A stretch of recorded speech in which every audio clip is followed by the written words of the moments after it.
Merhabalar, mutfağıma hoş geldiniz. Bugün mutfağımda şöyle güzel bir kete yapacağız. Ama ketemiz tek tek yufkalar açılıp tekrar yağlanıp yine kapatılan zor bir kete olmayacak. Oldukça pratik, kolay ama bir o kadar da lezzetli olacak. Ketemizin malzeme listesi hemen hemen her evde bulunan malzemelerden oluşuyor. Burada 200 milim bardak ile 1 bardak süt ve 1 bardak su var. Ilıttım. 250 grama yakın süt kaymağım var. Ben pişirdiğim, kaynattığım sütün kaymaklarını alıyorum. Bir kasede biriktirip buzlukta muhafaza ediyorum. O şekilde elde ettiğim bir kaymak. Yarım bardak yoğurdum var. Yarım yemek kaşığı toz şeker. 150 gram erittiğim katı yağım var. 1 yemek kaşığı kuru maya, yarım yemek kaşığı tuz, yarım su bardağı da sıvı yağımız var. Burada 7 bardak un hazırladım. Ne kadar gidecek bakacağız. Şimdi ketemizin yapımına geçelim.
Hamurumuza tam 9 bardak un gitti arkadaşlar. Kıvamı da bakın böyle yağlı bir hamur olacak. Elime yapışmıyor. Ama oldukça da yumuşak bir hamur. Şimdi ben bunun üzerini kapatacağım. Şöyle hacmi yükselsin. Yani en az 1 saat kadar mayalanmaya bırakalım. Hamurumuz çok güzel kabardı. Şöyle tekrardan bir topluyorum. Dediğim gibi yağlı bir hamur bu. Mayası çok güzel geldi.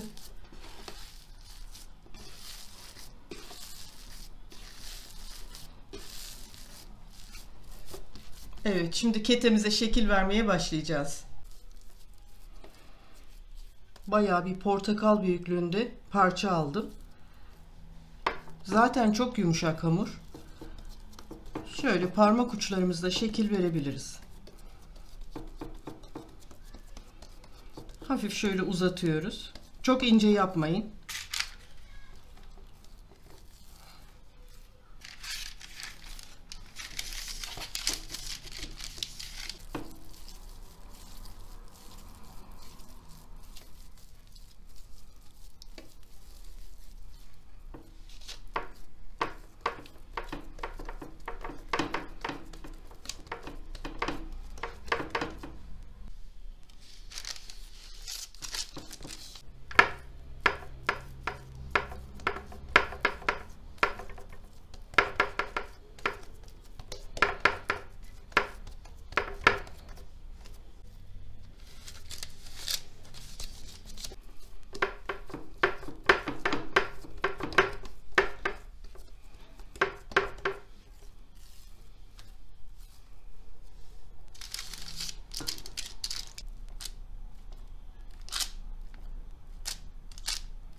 Çatalla böyle şekil veriyoruz üzerine.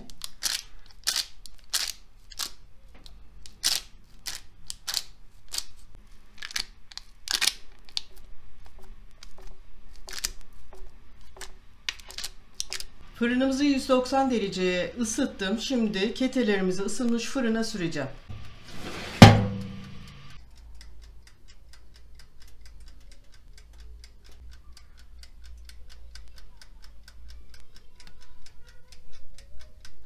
Ketelerimiz pişti arkadaşlar. Fırından çıkardım. Biraz da dinlendirdim. Tam 12 adet ketemiz oldu.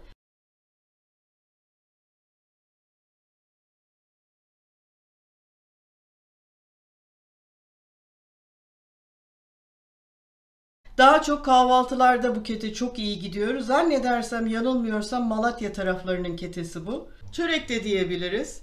Ben yine her zamanki gibi malzeme listesini videonun altına yazacağım. Yapın, deneyin, memnun kalacaksınız eminim bundan. Güzel, pratik bir tarif oldu.